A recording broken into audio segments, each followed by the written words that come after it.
साथियों, मैं अपनी बात रखूं उससे पहले करुणा के सागर तथागत गौतम बुद्ध और बहुजन समाज में जन्मे सभी संत महापुरुष गुरुओं को नमन करते हुए, खासतौर से भारतीय संविधान के रचयिता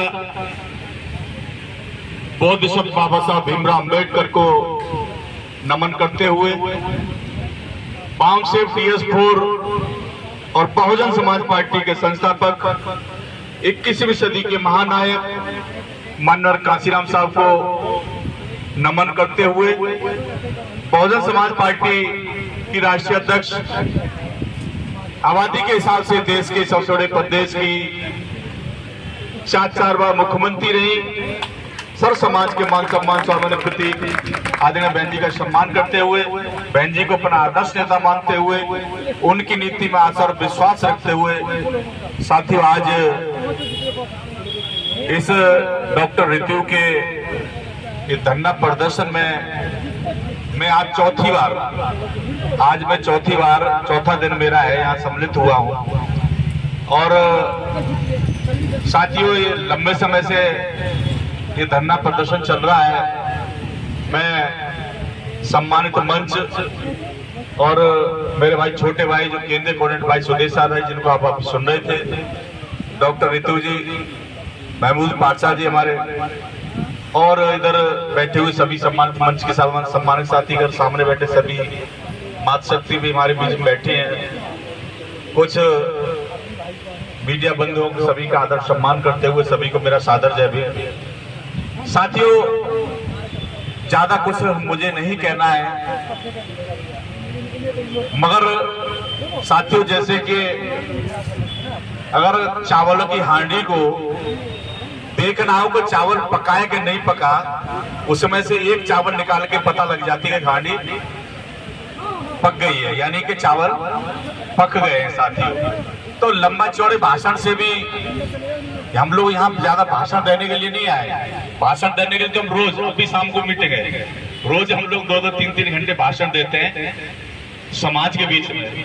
कहने का तात्पर्य मेरा यह है साथियों कि हम लोग जिस संबंध में आए आज दिल्ली यूनिवर्सिटी के अंदर एक हमारे सम्मानित प्रोफेसर जो तमाम भाषाओं में पारंगत हैं और उनके साथ ऐसा व्यवहार किया है ये मनवादी व्यवस्था के लोगों ने, तो आप इससे हिसाब लगा सकते हैं कि देश के आम व्यक्ति के साथ क्या व्यवहार होता होगा। अब मैं लोकसभा की अगर बात करूं, बीएसपी के सांसद के साथ देखा किस प्रकार का व्यवहार किया गया, कैसी भाषा का इस्तेमाल किया गया है। अगर एक सांसद के साथ इस प्रकार का व्यवहार ये लोग कर सकते हैं, तो आम व्यक्ति के साथ क्या करेंगे और ये सब कैसे रुकेगा। साथियों, मेरे छोटे भाई ने अभी बताया कि जिनका शासन सत्ता होती है उनके किसी भी समाज में कोई अन्याचार नहीं होता, उनकी कभी बहन बेटियों के साथ कभी अन्याचार नहीं होता। और आपने जब सरकार आदरणीय बहन जी के नेतृत्व में बीएसपी जब सरकार 4 बार चली उत्तर प्रदेश के अंदर, तो आपने देखा भी होगा साथियों, देखा भी होगा कि वहां किस प्रकार से गरीबों की जो सरकार चल रही थी कैसे सम्मान मिलता था साथियों। तो जब तक हम शासन सत्ता नहीं लेंगे, जब तक इसके साथ साथ हमें अपनी शासन सत्ता जरूर लेनी होगी साथियों, क्योंकि बाबा साहब अम्बेडकर ने कहा था राजनीति वो मास्टर चाबी है जिससे हर प्रकार का ताला खोला जा सकता है। अरे हम बाबा साहब अम्बेडकर से बड़े विद्वान तो हो नहीं सकते, माननीय कांशीराम साहब से बड़े विद्वान तो हम हो नहीं सकते। जब बाबा साहब अम्बेडकर ने उस समय कहा था तो साथियों, मगर हम पता नहीं क्यों घबराते हैं, जबकि हम लोग बहुसंख्यक समाज है, बहुजन समाज इतना विशाल रूप है साथियों, फिर भी हम लोग पता नहीं शासन सत्ता लेने में पता नहीं क्यों परेशान हो जाते हैं। जबकि बड़े आसानी से बाबा साहब अम्बेडकर ने जो वोट का अधिकार दिलवाया, उसे इसीलिए तो दिलवाया कि बड़े आराम से हम लोग शासन सत्ता ले सकते हैं। अभी हमारे मास्टर जी अभी बता रहे थे कन्हैया लाल जी कि जो वोट रूपी जो हथियार है, इसको साथियों कांशीराम साहब तो कहा करते थे ये दुधारी तलवार है। ये जो वोट है ये दुधारी तलवार है।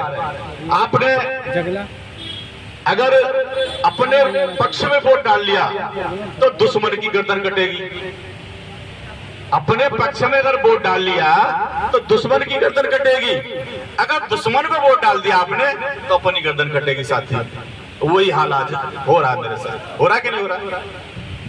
हमने दुश्मनों को यहाँ शासन सत्ता में बैठा रखा है। अगर दिल्ली प्रदेश के अंदर आज हमारी सरकार होती, क्या डॉक्टर ऋतु के साथ ऐसा व्यवहार होता?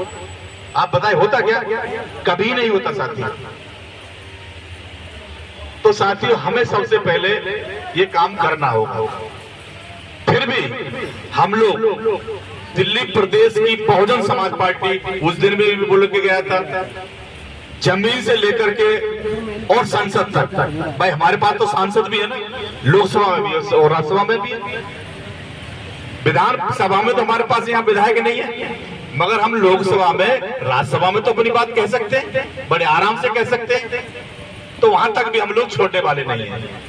हम वहां तक ले जाने का काम करेंगे साथियों, किसी भी हालत में। अगर यहाँ से न्याय नहीं मिलता है तो हम लोग लोकसभा राज्यसभा में ले जाने का हम लोग काम करेंगे। इसे तो हमें कोई रोक नहीं सकता। हमें किसी से भीख नहीं मांगनी, किसी से मिन्नत नहीं करनी। जाएंगे सांसद के साथ बैल बजाएंगे, हमारा जो भी हम जो लिख के देंगे उन्हें हम संसद में उठाने काम करेंगे। उसमें कोई विचार भी नहीं किया जाएगा, उठाएंगे, हर हाथ में उठाएंगे सर। तो साथियों मुझे ज्यादा कुछ नहीं कहना है। मैं उस दिन भी कह के गया था, डॉक्टर ऋतु ऐसी जमीन से है जो महान पुरुष जिन्होंने बहुजन समाज पार्टी बनाई साथियों, देश की राजनीति को बदलने का काम किया, इतने सास और डॉक्टर ऋतु भी उसी जमीन से है। झुकने वाली नहीं, आपने देखा भी है। शायद 35वां दिन है, आज भी वही निरंतर वही हर तरह से लगी है। पर डॉक्टर ऋतु को आश्वास करते कि बीएसपी भी आपके साथ है, हमेशा रहेगी और रही है, समाज के साथ रही है, रह रही है और रहेगी हमेशा। तो बहुजन समाज पार्टी कभी भी समाज के लिए हम बनाई थी कांशीराम साहब ने, और बाबा साहब अम्बेडकर की विचारधारा की पार्टी है, महान पुरुषों की विचारधारा की पार्टी है, और ये हमेशा आप लोगों के लिए साथियों समाज के लिए खड़ी रहेगी। और नहीं तो सांसद और विधायक तो बहुत सारे हैं, यहाँ भी 12 विधायक हैं, 12 विधायक हैं, जिनको एक मंत्री जी है वो तो बेचारे बाहर, मान लो बाहर से ही कर रखे हैं, वो अलग बात है, वो उनका भी लिख के नहीं दिया, वो तो चले आते हैं बेचारे। आ गए होंगे कोई और सांसद, मुझे लगता है, और विधायक तो नहीं आया होगा कोई, 11 विधायकों में से नहीं कोई आया होगा, और वो आ जाते हैं बेचारे साथियों। और तमाम सांसद भी लोकसभा में, वो आपकी बेहतरी के लिए बात कभी नहीं कर सकते। और बाबा साहब अम्बेडकर की एक कसक थी, जब पूना पैक्ट हुआ था, आप बेहतर जानते हैं साथियों, जब एक वोट के अधिकार को खा गए थे बाबा साहब अम्बेडकर ने पूना पैक्ट में साइन किए, तो बाबा साहब बड़े दुखी मन से साइन किए थे, और वो जानते थे कि आज मेरे समाज में ये चमचे पैदा हो जाएंगे। और जो सांसद जो 12 विधायक यहाँ जीते हुए साथी, उनमें से ही है 1932 के चमचे हैं, वो आपकी बेहतरी के लिए कभी आवाज नहीं उठा सकते, अपने समाज की बेहतरी के लिए आवाज नहीं उठा सकते। वो क्यों नहीं उठा सकते? कि उनकी अपनी कोई ताकत नहीं है। उनको कह दिया जाता है कि भाई तुम जो अपना घर चला लो, आराम से अपने परिवार के साथ रहो, मौज मस्ती करो, तुम्हारी कोई औकात नहीं है, हमारी वोटों से तुम जीत करके आए हो, आराम से बने रहो ऐसे। वो कभी आपकी आवाज नहीं उठाएंगे साथियों। अगर उठाए होते तो 131 सांसद, मोदी की क्या औकात है उसका, जहां चाहे वहां गर्दन गाड़ दे, जब चाहे सरकार गिरा दे, गिरा सकते कि नहीं गिरा सकते? 131 सांसद जब चाहे जब सरकार गिरा दे, और जो चाहे वो बिल पास करा ले, मगर साथियों उनकी औकात नहीं कि बोल सके वो, और आप देख भी रहे होंगे।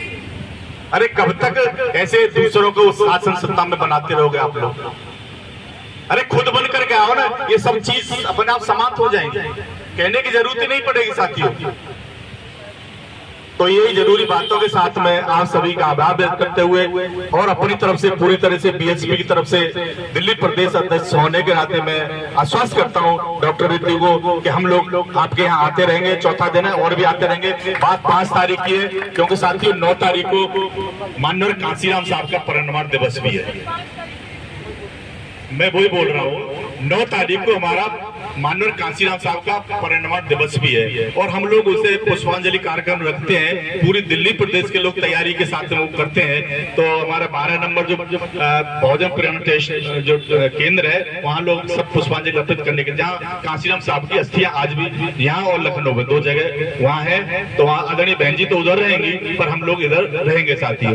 तो ये 9 तारीख को तैयारी हम लोग कर रहे हैं, मगर 5 तारीख का जो महमूद पाठक जी, डॉक्टर ऋतु जी जो कहा है, हम लोग बहुजन समाज पार्टी की मीटिंग भी है हमारी, हम वो शाम को कर लेंगे उसे, मगर हम आपके यहाँ जरूर आने का प्रयास करेंगे। दिल्ली प्रदेश के लोग सब आएंगे, जितने भी ज्यादा संख्या में। मैं अपनी बात को यहीं खत्म करता हूँ। जय भीम, जय भारत।